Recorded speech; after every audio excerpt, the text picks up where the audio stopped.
નમસ્કાર પેન્શનર મિત્રો. ગુજરાત રાજ્ય સરકારની સેવામાંથી સેવાનિવૃત્ત થયેલ પેન્શનરના પ્રશ્નો અને તેના પ્રત્યુત્તર આ શ્રેણી હેઠળ આપણે યુટ્યુબના માધ્યમથી મિત્રો સમયાંતરે મળતા રહીએ છીએ. એ જ સંદર્ભમાં આજે આ 32મા એપિસોડમાં આપની સાથે થોડી વિશેષ ચર્ચા કરવી છે. આજે જે ચર્ચાનો વિષય છે એ એવો છે કે જે લોકો કુટુંબ પેન્શન મેળવે છે, આ કુટુંબ પેન્શન માટેની સ્પષ્ટતા એવી કરી લઈએ મિત્રો.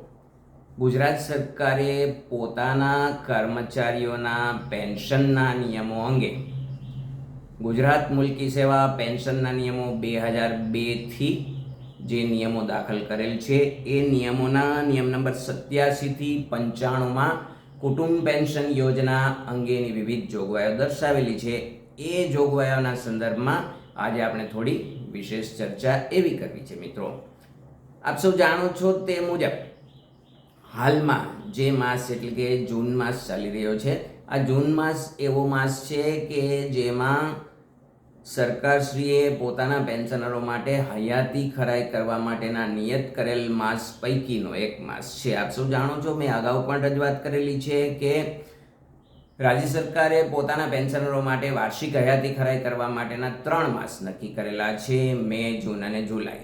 એ સમય અત્યારે ચાલી રહ્યો છે. તો આપને ફરીથી એક વખત યાદી આપીએ મિત્રો કે જે લોકોએ મે માસ પછી પોતાની વાર્ષિક હયાતી ખરાઈ કરાવેલી નથી એવા લોકો હજી પણ બાકી હોય એવા લોકો પોતાની વાર્ષિક હયાતી ખરાઈ કરાવી લે. આ માટે મેં અગાઉના 2 એપિસોડમાં વિશેષ ચર્ચા કરેલી છે.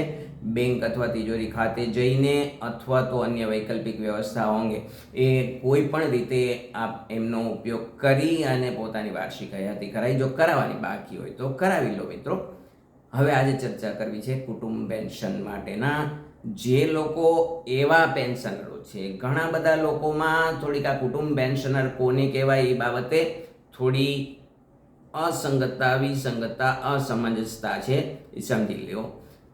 એવા અત્યારના પેન્શનરો કે જેમના કુટુંબીજનો એટલે કે પોતાના પતિ અથવા પત્ની, પોતાની માતા અથવા પિતા અથવા તો પોતાના સંતાનો સરકારી સેવામાં હતા અને સેવા દરમિયાન અથવા તો નિવૃત્તિ બાદ અવસાન પામેલ છે અને હવે એમનું પેન્શન એમના કુટુંબીજનો તરીકે પતિ, પત્ની, સંતાનો, માતા પિતા એ રીતે જે પેન્શન મેળવે છે એવા પેન્શનરોને કુટુંબ પેન્શનર તરીકે ઓળખાય. એવા કુટુંબ પેન્શનરોએ પોતાની વાર્ષિક હયાતીની ખરાઈ તો કરાવવાની જ છે. આ ઉપરાંત પણ એમને દર વર્ષે તિજોરી અધિકારી સમક્ષ અમુક નિયત કરેલા પ્રમાણપત્રો પણ રજૂ કરવાના છે. તો ઘણા બધા પેન્શનર મિત્રો કુટુંબ પેન્શનરો છે, ખાસ કરીને જે પોતે નોકરી કરતા હતા અને નિવૃત્ત થયેલા છે એવા લોકોને તો હજી પણ થોડી ઘણી આ બધી જાણકારી હોય, પરંતુ જે લોકો હાલમાં કુટુંબ પેન્શન મેળવે છે એવા લોકો માટે મિત્રો ખાસ યાદ રાખીએ, કારણ કે એવા કુટુંબ પેન્શનરો છે એમને થોડી આવી કોઈ કાયદાકીય નિયમોની જાણકારી ઓછી હોય છે. તો આપ જો પોતે પેન્શનર હો અને આપના ધ્યાનમાં કોઈ કુટુંબ પેન્શનર હોય તો એમને આ સમાચાર, આ બધી માહિતી પહોંચાડો. અને જો કુટુંબ પેન્શનર હોવ તમે અને તમારે આ પ્રમાણે પેન્શન તમે મેળવો છો તો એવા લોકો માટે આજનો આ વિશેષ એપિસોડ છે, એમને રજૂ કરવાના પ્રમાણપત્રો. સૌથી પહેલી તો વાત આપણે એવી સમજી લઈએ કે કુટુંબ પેન્શન મેળવવા માટે પાત્રતા કોની છે. તો સૌથી પહેલાં પતિ અથવા પત્ની. જો પુરુષ કર્મચારી હશે તો તેમના અવસાન બાદ કુટુંબ પેન્શનર તરીકે એમના પત્ની, અને જો સ્ત્રી કર્મચારી હશે તો તેમના અવસાન બાદ તેમના પતિ, એટલે કે પતિ અથવા પત્ની સૌથી પહેલાં કુટુંબ પેન્શન માટે હકદાર છે. ત્યારબાદ એમના સગીર વયના એટલે કે 25 વર્ષથી ઓછી ઉંમરના સંતાનો પાત્ર છે. ત્યારબાદ જો આવા સંતાનો પૈકી કોઈ જો માનસિક શારીરિક રીતે અશક્ત સંતાનો હશે તો એ પણ પાત્ર છે.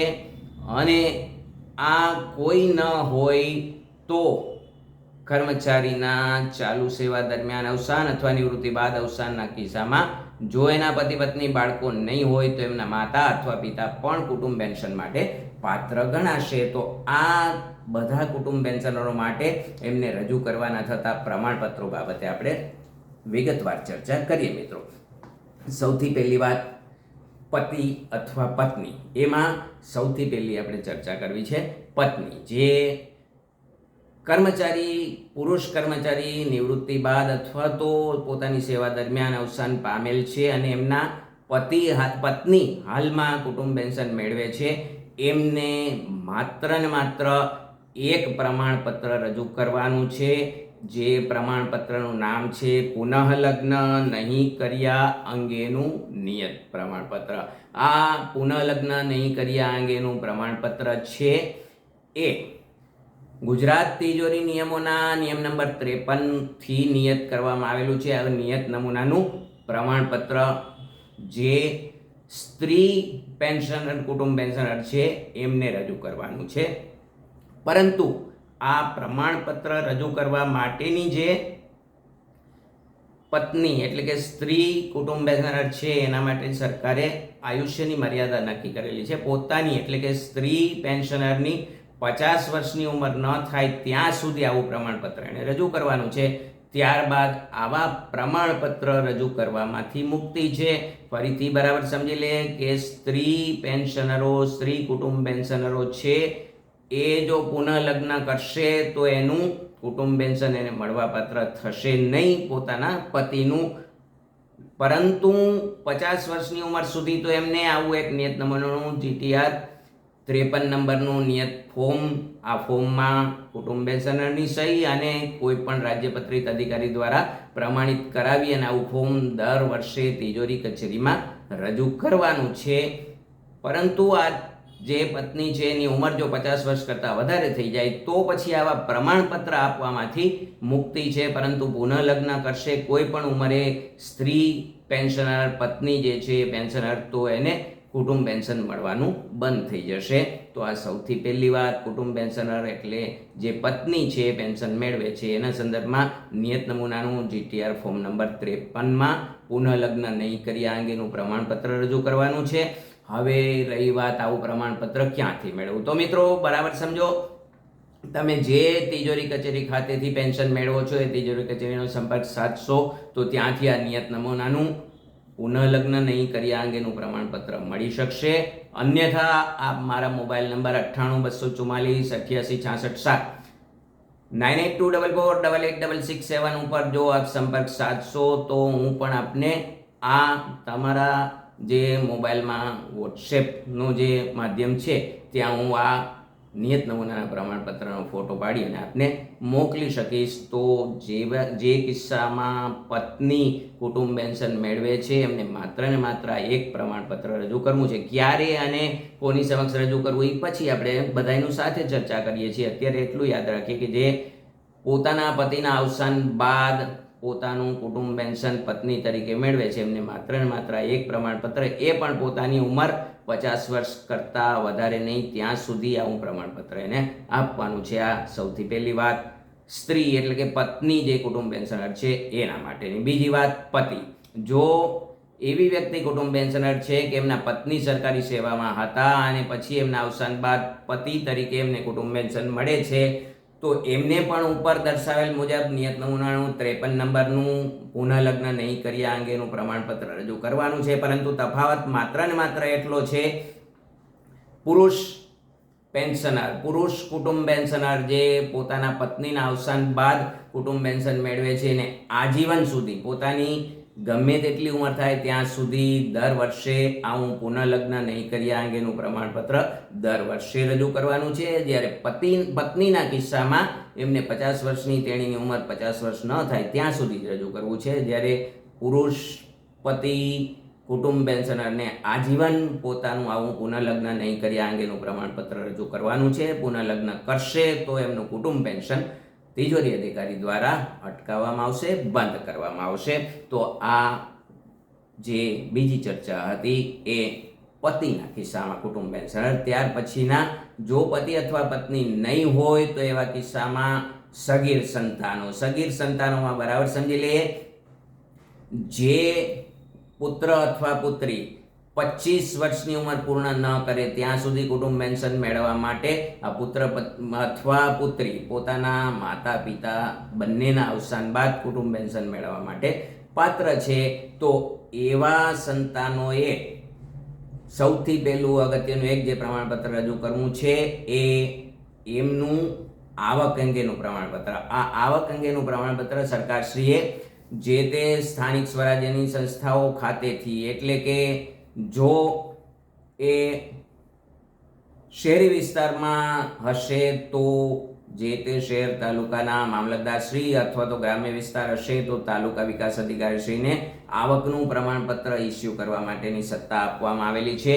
એમના દ્વારા અપાયેલું આવકનું પ્રમાણપત્ર. આવકના પ્રમાણપત્રમાં બરાબર સમજવું છે, આવા સંતાનો, કુટુંબ પેન્શનર સંતાનોની પોતાની વાર્ષિક આવક એમને હાલમાં મળતા કુટુંબ પેન્શનની કુલ રકમ કરતા, બરાબર સમજો, પેન્શન સિવાયની, એટલે હાલમાં જે એને પેન્શનની આવક મળે છે એ સિવાયની બીજી કોઈ આવક, આટલા જે લઘુત્તમ કુટુંબ પેન્શન અને એના ઉપર મળતા મોંઘવારી ભથ્થા બંનેના સરવાળા કરતા અન્ય આવક, પેન્શન સિવાયની અન્ય આવક વધતી ન હોય એવું પ્રમાણપત્ર આપવાનું છે. કારણ કે પેન્શન સિવાયની બીજી આવક જો એને લઘુત્તમ પેન્શન કરતાં જો વધારે હશે તો એ કુટુંબ પેન્શન મેળવવા માટે આ સંતાનો પાત્ર નથી બનતા. એટલે એમને સૌથી અગત્યનું પહેલું આ પ્રમાણપત્ર, આવક અંગેનું પ્રમાણપત્ર મામલતદારશ્રી દ્વારા અથવા તો તાલુકા વિકાસ અધિકારીશ્રી દ્વારા ઇસ્યુ કરવામાં આવેલ આવકનું પ્રમાણપત્ર.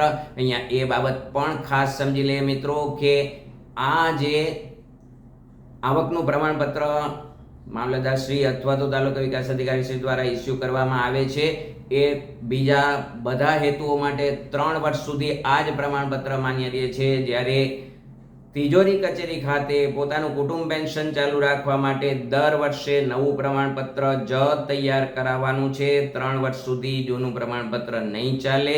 એટલે બરાબર સમજો, દર વર્ષે હું એક નવું પ્રમાણપત્ર, પોતાની આવકનું પ્રમાણપત્ર, આવકનું એટલે પેન્શન સિવાયની બીજી કોઈ આવક નથી અથવા તો છે તો આના કરતાં ઓછી છે, એ રીતનું એક આવકનું પ્રમાણપત્ર રજૂ કરવું છે. અને લગ્ન માટેની લઘુત્તમ વયમર્યાદા કરતાં વધારે, એટલે કે હવે બધા કિસ્સામાં 21 વર્ષ કરતાં વધારે જો પુત્ર અથવા પુત્રી પોતાની ઉંમર હશે, 25 વર્ષ સુધી એમને મળવાપાત્ર છે, તો 21 વર્ષ કરતાં વધારે પોતાની ઉંમર હશે પુત્ર અથવા પુત્રીની, તો એમને લગ્ન નહીં કર્યા અંગેનું પ્રમાણપત્ર આપવાનું છે. આ પણ નિયત નમૂનાનું જે ફોર્મ નંબર 53 છે એમાં જ આપવું છે. કોઈ પણ રાજ્યપત્રિત અધિકારી દ્વારા અપાયેલું આવું પ્રમાણપત્ર લગ્ન નહીં કર્યાનું. બરાબર સમજો, જે કુટુંબ પેન્શનર પતિ અથવા પત્ની હશે તો એમને પુનઃ લગ્ન નહીં કર્યા અંગેનું, જ્યારે આવા સંતાનો જો લગ્ન કરશે તો સરકારશ્રી એમને કુટુંબ પેન્શન ચૂકવશે નહીં આવા સંતાનોને. એટલે લગ્ન નહીં કર્યા અંગેનું, જો એની ઉંમર લઘુત્તમ જે લગ્ન માટેની લઘુત્તમ ઉંમર છે એના કરતાં વધારે હશે તો એવા કિસ્સામાં એને લગ્ન નહીં કર્યા અંગેનું પ્રમાણપત્ર આવા જે કુટુંબ પેન્શન મેળવનાર જે સંતાનો છે એમને આ એક પ્રમાણપત્ર રજૂ કરવું છે. અને